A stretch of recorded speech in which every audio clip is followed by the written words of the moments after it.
আমরা স্কুলে দেশাত্মবোধক গান, কলেজ, বিভিন্ন প্রতিযোগিতা ছাত্র অবস্থায় অংশ নিয়েছি। সেখানে গজলের একটা গজল পড়েছিলাম, যে লাইন ছিল, বরিশালের চরমোনাইতে জেগেছে হীরার খনি। যারা আই থিঙ্ক গজল পড়েছেন তারা জানেন।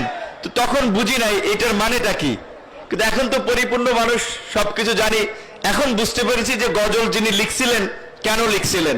তো আজকে এই পীর সাহেবের আমন্ত্রণে এবং ইসলামী আন্দোলনের প্রেসিডিয়াম মেম্বার, যিনি রাজনৈতিক দলগুলোর সাথে সমন্বয় করেন, যোগাযোগ রক্ষা করে একটা লিয়াজু মেনটেন করেন, আশরাফ আলী আকন ভাইকেও ধন্যবাদ জানাই যে তিনি আমাদেরকে এই সুযোগ করে দিয়েছেন আসার জন্য।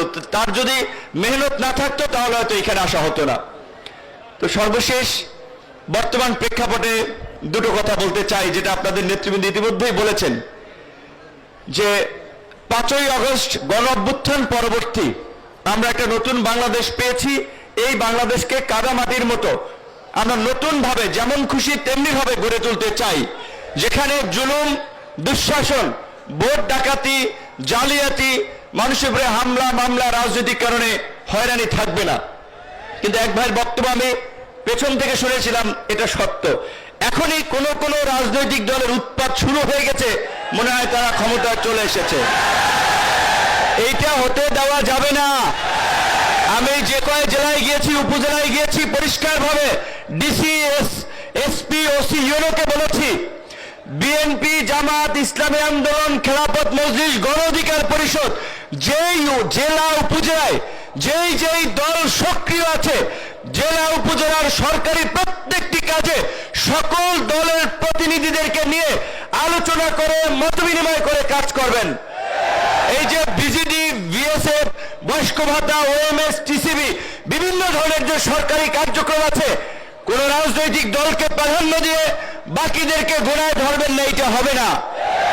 সমস্ত রাজনৈতিক দলের নেতৃবৃন্দ যারা এই গণ অভ্যুত্থানে ভূমিকা রেখেছে, তাদের সাথে আলাপ আলোচনা করে তাদেরকে নিয়ে প্রকৃত যারা ভুক্তভোগী তাদের লিস্ট তৈরি করতে হবে।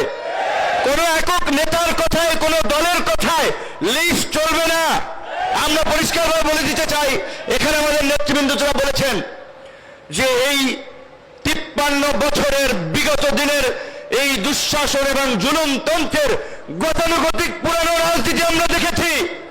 আমাদের সামনে সুযোগ এসেছে, সুযোগ আমরা কিভাবে কাজে লাগাবো, কোন প্রক্রিয়ায় যাব, সেটি সিদ্ধান্ত আমাদেরকে নিতে হবে। আমাদের অনেক ভাই এখানে বলেছে, কোন দল, ইসলামিক দলের নাম না থাকুক, কিন্তু মৌলিক বিষয়ে দেশ, জাতি এবং দিনের স্বার্থে যদি একমত হয়, তাদেরকে নিয়ে কিভাবে আগামীতে একটা বৃহত্তর শক্তি আপনার গঠন করে আগামীতে জনগণের সরকার গঠন করা যায়, সেইটি এখানকার সম্মানিত আলেম ওলামা এবং মুরব্বীদেরকে ভাবতে হবে। সুযোগ কিন্তু 53 বছর একবার পেয়েছেন, এই গণ অভ্যুত্থান একবার হয়েছে। কাজে আমি আপনাদেরকে বিনয়ের সাথে অনুরোধ করব, আমাদের ছোটখাটো মতভেদের কারণে এই সুযোগ যেন আমরা হাতছাড়া না করি।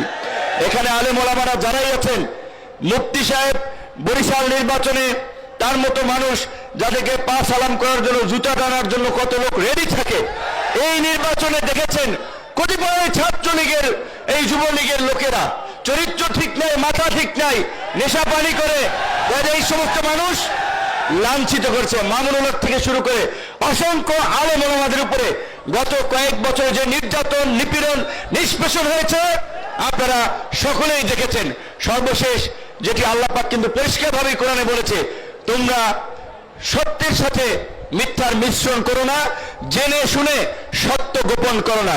অবশ্যই আগামীতে সুযোগ এসেছে সঠিক মানুষকে নির্বাচিত করে জনগণের খেদমত করার জন্য সংসদে নিয়ে যাওয়া। আমি পরিষ্কারভাবেই বলি, সেই ভালো প্রার্থী যদি ইসলামী আন্দোলনের থাকে তাকে সমর্থন করবেন, সেই ভালো প্রার্থী যদি খেলাফত মজলিসের থাকে তাকে সমর্থন করবেন। ভালো মানুষের, যেটা চরমোনাইর মুরিদ জামা কর্মীরা যে স্লোগান দেয়, নেতা নয় নীতি চাই, পীর সাহেব চরমোনাই অত্যন্ত যৌক্তিক কথা। অবশ্যই শুধুমাত্র নেতা দিয়ে পরিবর্তন হবে না, নীতিরও পরিবর্তন করতে হবে।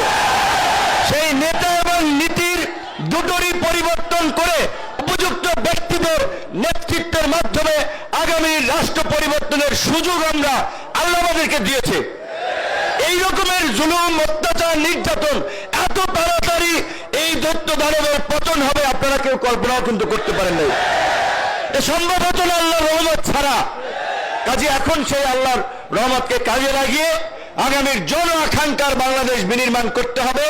সেই বিষয়ে আমরা একসাথে কাজ করব এবং যারা বিগত দিনেও জনগণের উপরে ক্ষমতায় গিয়ে অত্যাচার, নির্যাতন, জুলুম করেছে আপনারা জানেন এবং চেনেন। কাজেই নতুন কিছু করতে হবে। সবাই ভালো থাকবেন, সবার কাছে দোয়া চাই। আসসালামু আলাইকুম।